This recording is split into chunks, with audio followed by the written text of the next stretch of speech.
ഭയങ്കര തിരക്കിലേക്ക് പോകുന്നു ഷൂട്ടും കാര്യങ്ങളൊക്കെ ആയിട്ട്.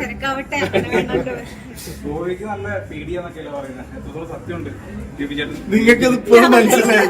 എന്താ പറയുക ബ്രോ, എപ്പോഴും ഉള്ള പ്രശ്നം എന്താണെന്ന് വെച്ചാൽ, അപ്പൊ ഇവൾക്ക് ഞാൻ പലപ്പോഴും നെറ്റിലൊക്കെ കണ്ടിട്ട് ജാടയാണെന്നൊക്കെ. ജാടയല്ല, അതിന് പേടിയാണ്.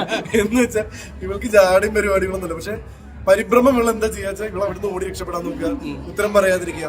അങ്ങനെ ഒരു സ്പേസ് ആണ്. എനിക്ക് തോന്നുന്നു മെല്ലെ മെല്ലെ മാറിയെടുക്കും. കാരണം ഈ ഒരു സെലിബ്രിറ്റി സ്പേസിൽ നിൽക്കുമ്പോൾ അത് മാറിയെടുത്തേ പറ്റും. ഇപ്പൊ D4 ഡാൻസിന്റെ ഫസ്റ്റ് എപ്പിസോഡ് പോസ്റ്റ് ചെയ്യുമ്പോൾ എനിക്കും നെഞ്ചെടുപ്പ് നന്നായി ഉണ്ടായിരുന്നു. പിന്നെ സംസാരിച്ച് നമ്മൾ മീഡിയയായിട്ട് കൂളാവുന്നതാണ്. പക്ഷെ ഇവൾക്ക് എന്താ വെച്ചാൽ ഈ സാന്ത്വനം ചെയ്യുമ്പോൾ മീഡിയനെ അങ്ങനെ ഫേസ് ചെയ്യേണ്ടി വരുന്നില്ല. കൊല്ലത്തിൽ ഒരു ഇന്റർവ്യൂ, 2 കൊല്ലത്തിൽ ഒരു ഇന്റർവ്യൂ കൊടുക്കുന്ന ആൾക്ക് ഈ സാധനം ചെയ്യേണ്ടി വരില്ല. ഈ പടമൊക്കെ പ്രൊമോഷൻസ് ഒക്കെ ആയിട്ട് ഇവര് വിടാതെ പിടിച്ചു. പക്ഷെ ഇപ്പൊ തന്നെ കുറെ ആള് മെല്ലെ മെല്ലെ എഫേർട്ട് എടുക്കുന്നുണ്ട്. ഇത് ഒരു ദിവസം കൊണ്ട് മാറാന്ന് പറഞ്ഞാൽ എപ്പോഴുള്ള കാര്യമില്ല. പക്ഷെ മെല്ലെ മെല്ലെ എഫേർട്ട്. ഇപ്പൊ ഇന്നെ പക്ഷേ ശരിയോ, അതെന്തായാലും ഒരു മെല്ലെ മെല്ലെ പൊരുത്തപ്പെട്ട് കഴിഞ്ഞാലേ ഇത്രയും ആൾക്കാരെ കൂടെ കാണുമ്പോ അവള് പേടിക്കും. ഇപ്പൊ പ്രേക്ഷകർ കാണുമ്പോ അവര് ഒരു വിൻഡോയിലാ കാണുന്നത്. ഇങ്ങനെ ഒരു 20-25 ഫോൺ ഇവിടെ ഉണ്ടെന്ന് അവര് കാണുന്നില്ല. സ്റ്റേജിൽ നിന്ന് എങ്ങനെയൊക്കെയോ സംസാരിച്ചത് എനിക്ക് പറയാൻ പറ്റുന്നില്ല. എക്സൈറ്റഡും ആണ്, ദൈവാനുഗ്രഹമാണ്, എന്താ പറയാ, വലിയൊരു റെസ്പോൺസിബിലിറ്റി ആണ്. അതിന് മെയിൻ റീസൺ സാന്ത്വനം തന്നെയാണ്. സാന്ത്വനം പ്രേക്ഷകർ ഏറ്റെടുത്തു. പിന്നെ അതിനെനിക്ക് ഒരുപാട് നന്ദി പറയാനുള്ളത് രഞ്ജിത്ത് സാറിൻ്റെ അടുത്തും ശില്പി ചേച്ചിയുടെ അടുത്തും പിന്നെ ഡയറക്ടർ ആദിത്യ സാറിൻ്റെ അടുത്താണ്. പറയണ്ടേ എനിക്കറിയില്ല. ഒരുപാട് ഭയങ്കര സന്തോഷം. ആള് പൊതുവെ ഭയങ്കര ഇൻഹിബിഷൻ ഉള്ള കൂട്ടത്തിലാണ്. ക്യാമറകൾ ഇത്രയും എണ്ണം ഒരുമിച്ച് കാണുമ്പോ അഭിനയിക്കുമ്പോ ആള് അഭിനയിക്കാൻ കുഴപ്പമില്ല. പക്ഷെ ആൾക്കാർക്ക് ഇന്റർവ്യൂ, മീഡിയ, ക്രൗഡ്. ഇപ്പൊ എന്റെ അടുത്ത്, ഞാൻ അഭിലാഷിന്റെ അടുത്ത് കുറെ ചോദിച്ചിരുന്നു എന്നെ സ്റ്റേജിൽ നിന്ന് സംസാരിക്കാതെ മൈക്ക് തരാതിരിക്കുമോ എന്നുള്ളത്. ഞാൻ പറഞ്ഞു എന്തായാലും തരും. അതുകൊണ്ട് പക്ഷെ കിട്ടിക്കഴിഞ്ഞാൽ വലിയ കുഴപ്പമില്ലാതെ സംസാരിക്കും. പക്ഷെ പൊതുവെ ഒരു ക്രൗഡ് ഫിയർ ഉള്ളൊരു വ്യക്തി കൂടിയാണ്. അപ്പൊ അതുകൊണ്ട്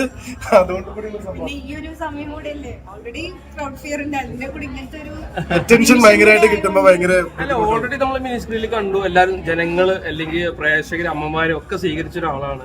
അപ്പം എത്രത്തോളം പക്ഷെ അങ്ങനെ സ്വീകരിച്ചു കഴിയുമ്പോൾ നമ്മുടെ റെസ്പോൺസിബിലിറ്റി കൂടുകയാണ്. അതിലേക്ക് താഴെ വരാൻ പാടില്ല, അതിന്റെ മുകളിലേക്ക് വന്നുകൊണ്ടേയിരിക്കണം. അപ്പൊ അതിന്റെ ഒരു സന്തോഷമുണ്ട്, എക്സൈറ്റ്മെന്റ് ഉണ്ട്. 100% ചെയ്യാൻ പറ്റും എന്നുള്ള വിശ്വാസമുണ്ട്. അതേപോലെ ടെൻഷനുണ്ട്. നല്ല ക്യാരക്ടറുമാണ്. ഞാൻ സുമതിയാണോ? സുമതി എന്നുള്ളൊരു ക്യാരക്ടർ അതിനകത്തില്ല. നിങ്ങൾ കാണും. അങ്ങനല്ല, സുമതി എന്നുള്ള ക്യാരക്ടർ അതിനകത്ത് ഉണ്ടോ ഇല്ലേ എന്നുള്ളതായിരുന്നു കഥ കഴിഞ്ഞിട്ടും ഞാനായിരുന്നു കുറെ ആലോചിച്ചത്. അതിന്റെ ഉത്തരം ശരിക്കും തിയേറ്ററിൽ തന്നെ കിട്ടട്ടെ. ബട്ട് എനിക്കൊരു തട്ടുപൊളിപ്പൻ പടമായിട്ടാണ്. എനിക്ക് ഒരുപാട് സന്തോഷമായി ആ പടം കേട്ടപ്പോ.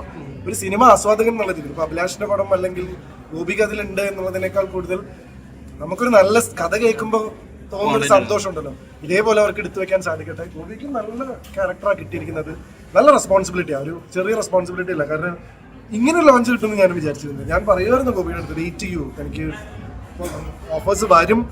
കാരണം സിനിമയൊക്കെ ചെയ്യാനുള്ള സ്പേസ് വരാൻ സാധ്യത ഉണ്ടല്ലോ. പക്ഷെ ഇത്രയും നല്ലൊരു ക്യാരക്ടർ നായികയായിട്ടൊരു ലോഞ്ച്, അതും ഇങ്ങനത്തെ ഒരു പ്രൊജക്റ്റിൽ വരും എന്ന് പ്രതീക്ഷിച്ചില്ല. അതും കാരണം എപ്പോഴും ഇപ്പൊ ഞാൻ എപ്പോഴും വിചാരിക്കുന്നത് എന്റെ തെലുങ്കില് എനിക്ക് അലവായി കൊണ്ടുവരുമല്ലോ അങ്ങനത്തെ ഒരു വലിയ സിനിമയിൽ ഭാഗമാവാൻ പറ്റിയോണ്ടാണ് പിന്നെ ഈശ്വരാനുഗ്രഹം കൊണ്ട് 4-5 തെലുങ്ക് ഇവിടെ ചെയ്യാൻ പറ്റിയത്.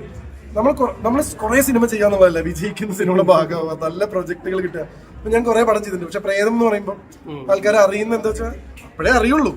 നമ്മളല്ലാതെ എത്ര തലകുത്തി മറന്നിട്ട് എത്ര ചെയ്ത് കഴിഞ്ഞാലും അതേത് പടം ഇറങ്ങിയോ എന്നൊക്കെ ചോദിച്ചാൽ നമുക്ക് തന്നെ വിഷമമാവും. പക്ഷെ അങ്ങനെ നോക്കുമ്പോൾ ആള് ടൈറ്റിൽ ലോഞ്ച് മുതൽ ഇത്രയും വലിയ വിസിബിലിറ്റി കിട്ടുന്ന ഒരു പടം കിട്ടിയെന്നുള്ളത് ഞാൻ ഭയങ്കര ഹാപ്പിയാണ്. അവളെ റെസ്പോൺസിബിലിറ്റി എടുക്കുന്നു. പക്ഷെ എന്നാലും വെയിറ്റ് ചെയ്തതിനൊരു നല്ലൊരു ഫലം ഇപ്പൊ കിട്ടിയില്ലേ? കാരണം എല്ലാരും സ്വാതന്ത്ര്യം ടൂലുണ്ടോ, അങ്ങനെ കുറെ കാര്യങ്ങളൊക്കെ ആൾക്കാർക്ക് ചോദ്യം ഉണ്ടായിരുന്നു. അപ്പൊ അതിനൊക്കെ ഒരു സമാപ്തിയായി. താങ്കൾ പറഞ്ഞ വളരെ കറക്റ്റാണ്. കാരണം എന്താ വെച്ചാൽ ഒരുപാട് ഓഫേഴ്സ് വരുമ്പോൾ നോ പറയാന്ന് പറയുന്നത് ഭയങ്കര ബുദ്ധിമുട്ടുള്ള.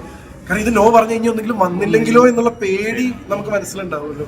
പക്ഷെ അവള് വെയിറ്റ് ചെയ്യാൻ തയ്യാറായിരുന്നു. സീരിയൽസ് വന്നിരുന്നു, വെബ് സീരീസ് വന്നു, സിനിമാ ചർച്ചകളൊക്കെ ഉണ്ടായിരുന്നു. പക്ഷെ ഒരു പ്രൊജക്ടിന് വേണ്ടി വെയിറ്റ് ചെയ്യാൻ തയ്യാറാകാന്ന് പറയില്ല. അതൊരു വലിയ ക്വാളിറ്റിയാണ്. അതിന്റെ ഒരു വലിയ റിസൾട്ട് തന്നെ, വലിയ ഈശ്വരാനുഗ്രഹം തന്നെയാണ്. Thank you so much. Thank you bro. Thank you.